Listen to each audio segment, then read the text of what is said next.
저희 영상을 보신 구독자분께서 이런 댓글을 남겨주셨습니다. 10평 초반의 스터디 카페는 어떨까요? 공실로 있는 상가가 있어서 고려하고 있습니다. 아마도 이분께서는 상가를 소유하고 계신데 공실 기간이 길어져서 고민이신 듯합니다. 저 역시 상가의 공실이 길어진다면 언제 들어올지도 모르는 임차를 기다릴 바에야 밸류업을 통해 수익이 나게끔 하는 게 더 나은 선택이라고 생각합니다. 우선 결론부터 말씀드리겠습니다. 스터디 카페가 아닌 공유 오피스를 하시기 바랍니다. 10평 스터디 카페를 만든다면 충분히 만들 수 있습니다. 아주 쉬운 공사입니다. 하지만 우리의 목적은 스터디 카페를 만든다가 아닌 스터디 카페를 만들고 거기서 수익을 발생시킨다입니다. 10평 스터디 카페는 여러 가지 단점을 가지고 있는데 그 중에서 크리티컬한 두 가지를 먼저 말씀드리겠습니다. 첫 번째, 경쟁에서 뒤처집니다. 스터디 카페의 경쟁력은 프랜차이즈의 이름, 간판이 아니라 공용 공간입니다. 요즘 아파트만 보더라도 내가 살 공간 외에 누릴 수 있는 것들, 커뮤니티 시설은 무엇이 있는지, 조식은 주는지, 수영장은 있는지 등등 거주하는 것 외적으로 누릴 수 있는 것들이 무척 중요합니다.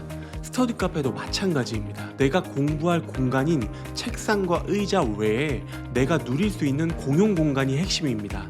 하지만 공용 공간을 많이 만들면 만들수록 판매할 수 있는 좌석이 줄어들게 됩니다. 스터디 카페 인테리어는 이 공용 공간 만들기 줄타기를 얼마나 잘하느냐가 관건입니다. 그래서 공용 공간을 잘 만든 대형 스터디 카페가 잘 되는 것이고, 반대로 좌석을 빼곡하게 해서 좌석 개수만 많이 뽑은 대형 스터디 카페가 망하는 것입니다. 10평 스터디 카페는 공용 공간에 할애할 수 있는 여지가 크게 줄어들게 됩니다. 만약 아예 스터디 카페가 없거나 옛날 독서실밖에 없는 지역이라 가능성이 있다 라고 생각하실 수도 있겠지만, 이 10평 스터디 카페는 장사가 잘 돼도 문제입니다. 내가 장사가 잘 되더라도 나를 노리는 후발주자가 치고 들어왔을 때 대응할 수 있는 무기가 없습니다. 예를 들어서 장사가 잘 되는 100평 스터디 카페 경쟁자를 이기기 위해선 많은 전략이 필요합니다. 하지만 인근에 잘 되는 10평 스터디 카페 경쟁자를 이기기 위해선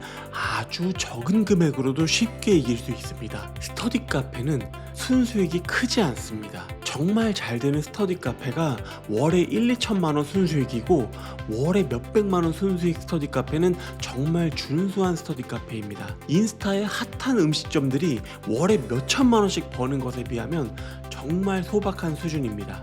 스터디 카페는 주식으로 치자면 배당주에 가깝고, 인스타의 핫한 음식점은 주식으로 치자면 급등주에 가깝습니다. 이 말은 스터디 카페란 사업은 단기적으로 치고 빠지는 사업이 아니라 5년, 10년은 가지고 갈 수 있어야 한다는 말입니다. 내가 들어갈 상권에서 얼마만큼의 수익을 낼 것인가를 체크하는 것도 중요하지만, 향후 내가 잘 되었을 때 그 이후에 나를 잡아먹을 경쟁자가 등장할 가능성과 그때 내가 대응할 수 있는 방법이 있는가를 고민하셔야 합니다. 두 번째, 관리의 낭비. 10평 스터디 카페나 50평 스터디 카페나 100평 스터디 카페나 모두 똑같이 최소 하루 한 번 매장에 방문해서 청소를 해야 합니다. 10평 스터디 카페라고 해서 일주일에 한 번 가는 게 아니라 100평 스터디 카페를 관리하는 것처럼 매일 똑같이 가야 합니다. 고객 응대도 똑같습니다. 10평 스터디 카페라고 해서 고객 응대가 없을 거라고 생각하시면 안 됩니다. 고객 응대가 없는 무인 스터디 카페는 장사가 안 되는 스터디 카페밖에 없습니다. 차라리 100평 스터디 카페가 관리가 더 쉬울 것입니다. 왜냐면 여유 좌석이 있기 때문입니다. 옆에 떠드는 학생, 다리 떠는 학생이 있어도 고객은 클레임 걸지 않고 다른 존으로 이동하면 그만입니다. 그러나 10평 스터디 카페는 물리적으로 불가능합니다.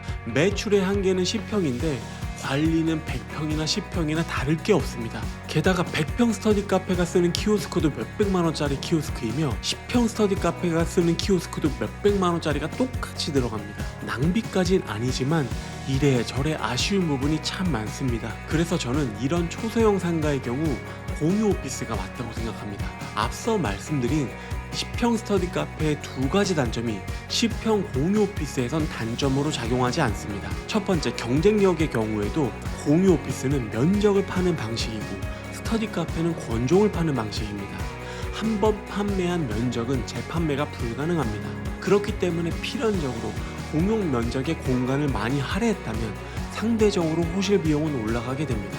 그러면 우리는 상대적으로 저렴한 비용에 판매를 하면 됩니다. 빌라보다 아파트의 매매가가 비싼 이유가 이와 비슷합니다.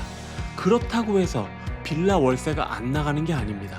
시세 차익을 배제한 월세 투자만 보자면 빌라가 더 낫습니다. 그리고 고객 입장으로 생각해 봐야 합니다. 스터디 카페 고객이 스터디 카페를 선택할 때 비용은 후순위입니다. 선순위는 공부하는 분위기가 잡혀있는가가 더 우선입니다. 부모님 돈으로 결제하는 것도 우습지만 이 이유가 될 수도 있겠습니다. 반면에 공유 오피스는 이제 본격적인 내돈내산의 시작입니다. 남의 돈으로 사업을 시작하는 사람은 많지 않으며 공유 오피스의 고객의 대다수는 이제 처음 사업을 시작하는 분들입니다.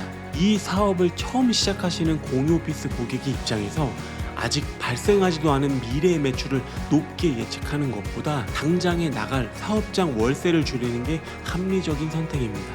그렇기 때문에 작은 공유 오피스도 경쟁력을 갖출 수 있는 것입니다. 두 번째, 관리의 경우에도 공유 오피스는 권종을 파는 게 아니라 면적을 파는 것입니다. 이 말은 자리가 완판되면 더 이상의 관리가 필요하지 않습니다. 게다가 저녁 시간에는 대부분의 고객이 퇴근을 하십니다. 관리가 필요해지는 순간은 기존 회원이 나가서 공실이 생겼을 때입니다. 그래서 대용 공유 오피스에 연락을 하면은 상냥한 매니저분이 항상 친절하게 응대해 주십니다. 그 이유는 공실이 있기 때문입니다. 반면에 중소형 공유 오피스에 전화하면 잘 받지도 않으십니다.